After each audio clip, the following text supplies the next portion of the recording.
Hello बच्चों। तो बच्चों मैं केमिकल काइनेटिक्स में से आपके लिए एक और वीडियो लेकर आया हूं, वीडियो लेक्चर। इस वीडियो लेक्चर में हम जो रेट कांस्टेंट होता है, जो हर रिएक्शन के लिए एक रेट कांस्टेंट होता है जो रेट लॉ से आता है, उस रेट कांस्टेंट के हम यूनिट फाइंड आउट करने की कोशिश करेंगे with respect to the order of the reaction. आपने करेक्टरिस्टिक्स में पढ़ा होगा कि जो रेट कांस्टेंट के क्या यूनिट होंगे, ये डिपेंड करता है रिएक्शन कौन से ऑर्डर की है। तो जिस ऑर्डर की रिएक्शन है उसके with respect to rate constant के यूनिट आते हैं। तो इसमें हम एक डेरिवेशन करेंगे, एक फॉर्मूला डिराइव कर लेंगे। तो वो फॉर्मूले की मदद से आप जिस भी ऑर्डर की रिएक्शन है उसके विद रिस्पेक्ट टू आप रेट कांस्टेंट के यूनिट इजीली, आसानी से फाइंड आउट कर लिया करोगे। तो let us start the expression. एक फॉर्मूला, एक कॉमन फॉर्मूला डिराइव करते हैं। मान लीजिए कोई रिएक्शन है, A goes to form products. There is a reaction, A goes to form products. This is the chemical reaction. और मान लीजिए बच्चों, इमेजिन के ये nth ऑर्डर की रिएक्शन है। अगर ये nth ऑर्डर की रिएक्शन है तो इसका रेट लॉ एक्सप्रेशन क्या बन जाएगा, वो लिखते हैं। What will be its rate law expression. तो इस रिएक्शन का रेट होगा जो, that will be directly proportional to molar concentration of A raised power n। यहां पर molar concentration of A raised power n क्यों लिखा, because this reaction is of nth order. तो इसको मैं अब प्रोपोर्शनैलिटी को मैं इक्वल टू के साइन में चेंज कर सकता हूं, तो मुझे कांस्टेंट इंट्रोड्यूस करना पड़ेगा। तो it will be K A raised power n। Here k is the rate constant for this nth order reaction. यहां पर k क्या है, रेट कांस्टेंट है। अब बच्चे आपको ये बात भी पता होगी कि रेट, किसी रिएक्शन के रेट के यूनिट क्या होते हैं। आपको पता है mole, litre inverse, time inverse are the units of rate of the reaction. तो इसके यूनिट मैं यहां पर फिल कर देता हूं। तो आपको पता है कि रेट ऑफ द रिएक्शन के यूनिट क्या होते हैं, मोल, लीटर इनवर्स, टाइम इनवर्स। तो इसमें हम रेट को मेजर करते हैं, इज इक्वल टू के। अब ये जो मोलर कंसंट्रेशन है इसको हम कैसे मेजर करते हैं, मोल पर लीटर में। तो यहां पर मैं इस कंसंट्रेशन के भी यूनिट पुट कर देता हूं। तो इसके यूनिट क्या आ जाएंगे, that is mole litre inverse raised power n, because the reaction is nth order reaction. तो इसको अगर मैं इनसाइड देखूं तो मल्टीप्लाई करके देखूं तो ये आ जाएगा mole raised power n, litre raised power minus n। इसको मैं ऐसे भी लिख सकता हूं, is equal to mole litre inverse time inverse. तो जस्ट मैंने क्या किया है, जस्ट मैंने रेट एक्सप्रेशन में यूनिट्स पुट किए हैं।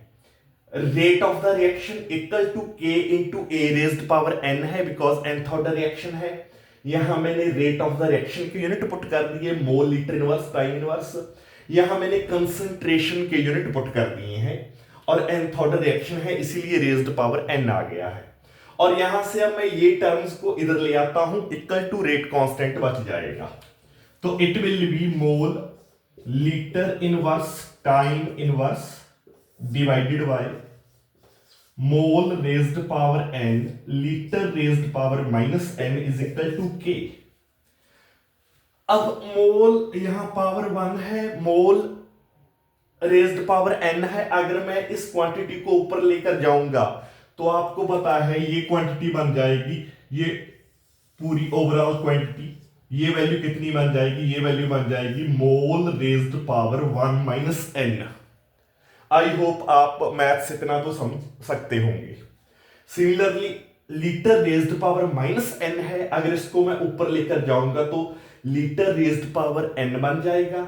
Litre raised power minus 1 already है वहां पर, बेस सेम हो तो पावर्स एड अप हो जाती हैं। तो ये क्वांटिटी बन जाएगी, ये लीटर वाली क्वांटिटी बन जाएगी litre raised power n-1 time inverse. तो these are basically the units of rate constant के फॉर nth ऑर्डर रिएक्शन। ये nth ऑर्डर रिएक्शन के लिए रेट कांस्टेंट के यूनिट ये आ गए हैं। अब अकॉर्डिंग टू द ऑर्डर आप इसमें n की वैल्यूज पुट कर सकते हो और आप उस पर्टिकुलर ऑर्डर ऑफ रिएक्शन के लिए, उस पर्टिकुलर ऑर्डर वाली रिएक्शन के लिए रेट कांस्टेंट के यूनिट बच्चों फाइंड आउट कर सकते हो।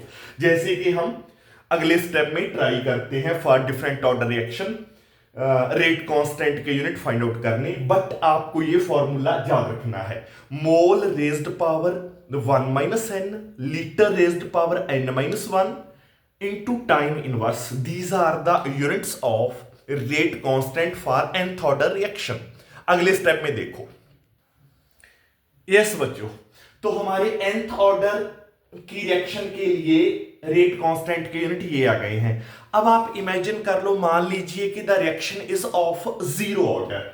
अगर रिएक्शन जीरो ऑर्डर की है तो n की वैल्यू जीरो हो जाएगी, तो n की वैल्यू जीरो यहां पर पुट कर दो, तो रेट कांस्टेंट के यूनिट बच्चों क्या बन जाएंगे, it will be mole 1 - n 1 - 01 litre 0 - 1 -1 litre -1 time inverse.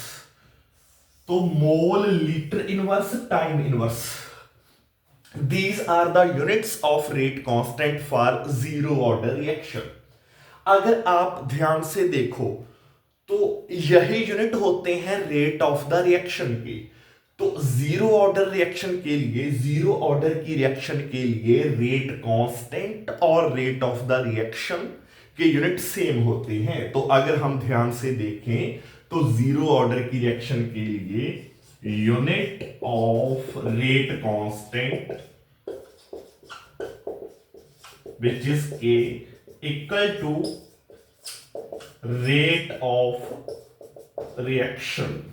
Because इसका रीजन ये है, बिकॉज जो जीरो ऑर्डर की रिएक्शंस होती है, जीरो ऑर्डर की reactions are independent of the concentration of the reactants.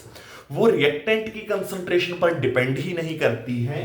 तो अगर कोई जीरो ऑर्डर की रिएक्शन है तो वो रिएक्टेंट की कंसंट्रेशन पर डिपेंड नहीं करेगी, तो rate of the reaction becomes equal to rate constant for zero order reaction. और इसीलिए जो रेट कांस्टेंट के यूनिट आए हैं जीरो ऑर्डर रिएक्शन के लिए, वो रेट ऑफ द रिएक्शन वाले आए हैं। आई होप आप समझ गए होंगे। फॉर एग्जाम्पल आपको थोड़ा सा और डीपली इसको एक्सप्लेन कर देता हूं। For example reaction A goes to form P, मान लीजिए ये जीरो ऑर्डर रिएक्शन है, तो इस रिएक्शन का अगर मैं रेट लिखूं तो के ए रेज्ड पावर 0 आ जाएगा। रिएक्टेंट की पावर 0, तो इसका मतलब किसी भी चीज की पावर 0 जब होती है तो वो उसका मतलब 1 होता है। तो rate of the reaction becomes equal to k into 1, that is simply equal to k. तो rate of the reaction for zero order reaction is equal to rate constant. इसीलिए मैंने बोला था कि जीरो ऑर्डर रिएक्शन के लिए rate constant के unit rate of the reaction वाले होते हैं। आई होप अब आपके पल्ले में बात पड़ गई होगी अच्छे से। चलो फर्स्ट ऑर्डर, सेकंड ऑर्डर और थर्ड ऑर्डर के लिए भी करते हैं। यस बच्चे, these are the units for zero order reaction. तो अगर फर्स्ट ऑर्डर रिएक्शन के लिए मैं देखूं तो फर्स्ट ऑर्डर रिएक्शन के लिए n मुझे 1 पुट करना चाहिए इन द इक्वेशन 1। तो अगर n को मैं 1 पुट करता हूं तो rate constant A mole 1 - 1 litre raised power 1 - 1 time inverse. 1 - 1 0, तो something power 0 1 multiply 1 time inverse.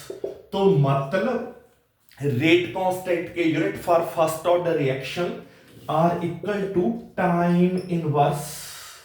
मतलब ये मोलर कंसंट्रेशन के इंडिपेंडेंट हो गए, मतलब मोल लीटर इसमें कुछ नहीं आएगा, सिर्फ रेट कांस्टेंट के unit for first order reaction.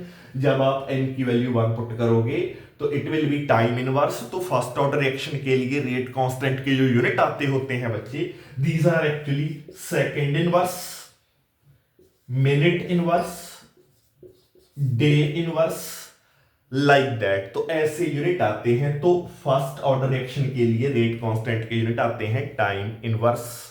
आगे हम देखते हैं सेकंड ऑर्डर रिएक्शन के लिए।